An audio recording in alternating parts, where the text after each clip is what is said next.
Vous ne connaissez peut-être pas le Blend Orient et pourtant une musique qui va sûrement vous réchauffer le cœur parce qu'elle est empreinte de la variété française et de la musique arabe.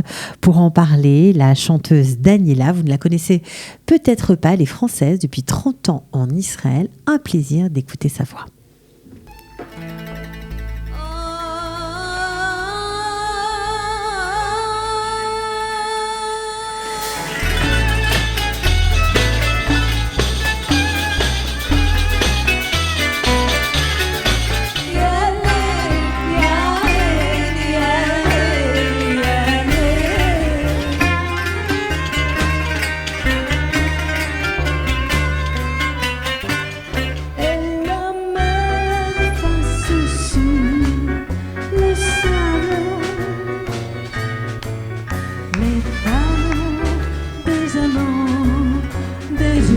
Alors Daniela, bonjour, bienvenue au studio bonjour, Kalita. Merci. On est heureux de découvrir un nouveau talent parce que nous ne vous connaissions pas. On est vraiment ravis de vous accueillir. Merci. Alors c'est quoi le Blend Orient ?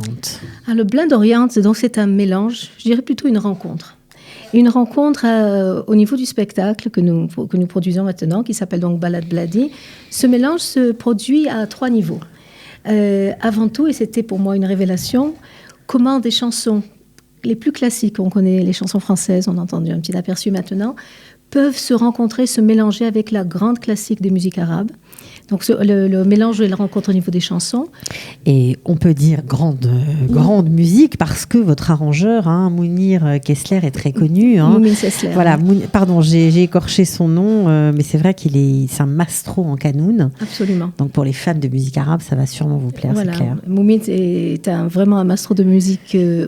Il sait absolument mélanger l'Orient et l'Occident. Donc c'est lui le blend en fait. Il est de Turquie, mais il habite moitié-moitié entre Israël et Tel Aviv et Istanbul. Et donc aussi, le deuxième mélange, le deuxième blend, c'est avec les instruments justement. Donc pour moi, c'était très important d'avoir cette formation qui s'appelle donc Blend Orient Music, qui mélange aussi les instruments occidentaux et orientaux. Donc c'est pour ça qu'on a contrebasse, accordéon, à côté du kanoun, de l'oud, du ney arabe, de la flûte arabe. Et au niveau des percussions, on a la batterie tout à fait du pop français, à côté de la darbouka et du rik. Donc après les chansons et avec les chansons, c'est le mélange des instruments. Et surtout, ce Blend Orient, c'est le mélange et la fusion et la rencontre de personnes.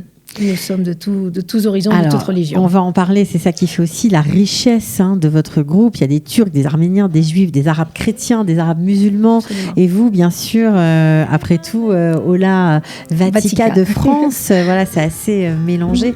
On entend en fond, pendant qu'on discute, quelques-unes de vos productions. C'est un tout nouveau spectacle pour vous. Ça fait 1 an que vous y travaillez tout de même. C'est pas mal. Et vous êtes 9 sur scène, donc c'est quand même assez sérieux. Je veux dire, c'est beaucoup d'organisation. Et 7 musiciens, 2 chanteuses. Je vous sentais avec une chanteuse arabe qu'on a entendue. Qu'on a entendue au début, Nawal Dabas, qui est de Akko, qui est une personne formidable, une chanteuse vraiment magnifique. On va en entendre parler, j'en suis sûre, de plus en plus. Ouais. Et ce qui est très amusant, j'aime beaucoup, parce qu'elle m'appelle Achoti, ma sœur, alors que je pourrais presque sa maman. Donc c'est très rigolo. Donc en plus, il y a aussi cette rencontre de génération entre nous. Et donc on a un dialogue vraiment magnifique entre nous. Et dans une bonne partie du spectacle, à peu près presque une moitié, nous mélangeons, nous faisons des duos ensemble, où chacun donne une chanson qui, tout d'un coup, rencontre une autre chanson. Je peux dire que jamais ce mélange a été fait, cette rencontre a été faite sur scène. Donc c'est Férouz avec Dalida, Sabah Farhi avec Jacques Brel, Yves Montand avec les chansons d'Abdel Wahab. Et c'est vraiment de belles rencontres. Et je crois, ce qui m'a beaucoup touchée, c'est que aussi bien du côté français, francophone, que du côté arabe, donc grâce aux amis que je connais, qui entendent ce mélange, c'est tout d'un coup la rencontre se fait directement par les oreilles, par le cœur. J'espère que la musique, c'est notre message. Bien sûr, la musique se répond entre les différentes cultures, entre le français, entre l'arabe, mais les mots aussi, les textes aussi se font écho, parfois à l'envers, parfois dans le même sens, exact. Ça dépend. faut comprendre l'arabe, évidemment, pour le savoir. Mais... Alors, dans la représentation, on donnera aussi une explication, mais c'est vrai, par exemple, pour moi, il y a une rencontre qui était très belle. C'était une des premières chansons arabes que j'ai apprises, et qui est rentrée droit au cœur. Et puis tout d'un coup, c'est une chanson qui dit « J'ai décidé de te quitter ». Et tout d'un coup, dans la mélodie, j'ai entendu dans le makam qui venait j'ai entendu, c'est Ne me quitte pas de Jacques Brel. Donc, sur scène, vous verrez cette rencontre, ce passage tout à fait naturel entre la chanson Ne me quitte pas de Jacques Brel et J'ai décidé de te quitter, Naouit Asiba. Alors, ce qui est assez saisissant dans votre histoire, dans votre amour de la musique, parce qu'il faut bien le dire, vous chantez depuis toujours, depuis que vous êtes toute jeune. Par contre, vous ne chantiez pas du tout en arabe, vous étiez fan d'opéra. Oui, j'ai commencé avec l'opéra. Je n'étais pas fan d'opéra, j'étais fan de pop, mais pour apprendre à chanter, on m'a poussée à faire et à apprendre l'opéra. Vous êtes devenue fan. Et absolument. Et j'ai eu le coup de foudre, c'était mon premier coup de foudre musical. Et le deuxième, c'était maintenant avec la musique arabe. Mais c'est ça veut dire que fan d'opéra pendant des années, vous n'écoutiez pas, alors que vous viviez en Israël, c'est vrai, mais vous n'étiez pas tellement attiré par la musique arabe. Non, j'écoutais la musique yamtichonite, méditerranéenne, et puis une grande ignorance de ma part. Mais je crois, il faut que je dise, il y a aussi une boucle qui a été bouclée de façon très émouvante de ma part. Quand j'étais encore à Marseille, avant de faire mon alia, la première fois où j'ai chanté de la musique arabe, je ne voulais pas. C'est le grand maestro Maurice El-Medioni, qui est un ami d'enfance de mes parents, qui m'a dit une fois, je chantais en France, qui m'a dit, dis-moi pourquoi tu chantes pas de la musique arabe. J'ai dit, moi, qu'est-ce que j'ai à faire avec la musique arabe? Et il m'a appris 2 chansons que j'avais commencé à chanter. J'ai dit, c'est pas mal.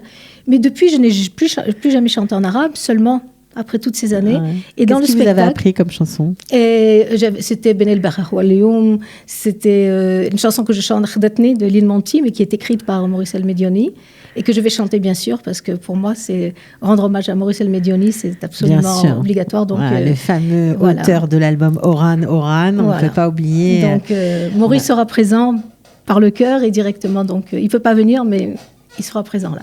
D'accord. Alors, vous avez donc eu ce coup de cœur pour la musique arabe, comment? Tout à fait par hasard. Mais alors, tout à fait par hasard, simplement en faisant de la musique avec mon autre groupe qui faisait de la musique pop classique, israélienne. L'un de mes meilleurs amis, Avi, m'a demandé si je pouvais le rejoindre dans un groupe musical, parce qu'il est... Pour dépanner, en fait.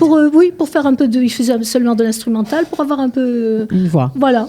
J'ai dit d'accord. On a commencé avec quelques chansons israéliennes, style Maomrotenay, Shrachoret, avec une petite tendance orientale. Et puis là, on avait la chance d'être coaché par Elad Levi dans ce groupe-là, qui est le grand maestro du violon dans l'orchestre andalou et dans l'orchestre andalou, bien sûr. Entre autres. Et là, il m'a dit, bon, il faut que tu t'y mettes un peu quand même. Hein. Il faut que tu apprennes un peu plus. Il faut que tu t'y mettes. Je suis bon, d'accord, je vais bien vous faire plaisir. Et on peut écouter un peu de musique en technique. Pendant comme ça, on se régale. Pendant qu'on l'entend parler, on se régale d'un peu de musique de ce groupe Blind Orient. Voilà, donc c'est comme ça, en fait, en voulant être une bonne élève et faire quelque chose de bien, tout d'un coup, j'ai dit, mais c'est un monde entier qui s'est ouvert devant moi. C'est fou, hein. Après tout ce temps, c'est incroyable. Ouais. Moi, je dis, il y a quelque chose dans la DNA qui a dû bouger, qui a mis du temps, mais quelque chose a bougé. Et effectivement, d'abord, je viens avec beaucoup, beaucoup de modestie, parce que c'est un monde incroyable. J'en suis au début. Vous chantez en arabe aussi, parce que là, on vous entend chanter en français, mais vous chantez aussi absolument. En arabe, en hébreu. Oui, juste après, on va entendre un petit peu en arabe aussi. Voilà. Et bien sûr, j'ai Nawal près de moi qui me donne la réponse authentique et originale, mais étant donné que je viens avec vraiment beaucoup de respect et de modestie, donc quand je chante en arabe, pour moi, ça vient tellement du cœur et ça vient avec tellement d'amour et d'apprentissage que ça fait le travail. C'était important pour vous de vous adjoindre les compétences de cette jeune chanteuse Nawal? Oui. Pourquoi? D'abord, c'était pour moi aussi... vous faire un petit cadeau. Non, jusqu'à présent, vous savez, parfois on vit dans son monde bien confortable, on ne regarde pas l'autre, on croit peut-être qu'on sait suffisamment. Et puis tout d'un coup, on voit ce que c'est vraiment l'authenticité. Et j'ai trouvé cette rencontre au niveau des générations, de la culture, de la religion. Et en fait, on aime la même chose. Et quand on travaille ensemble, c'est comme si on est fait pour ça.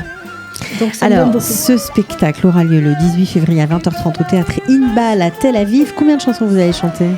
Le répertoire du spectacle, c'est 15 morceaux, mais au cœur du programme, il y a un medley, un machoset, un ensemble de chansons Bladi, donc des chansons qui parlent en fait de l'amour universel, de l'amour du pays.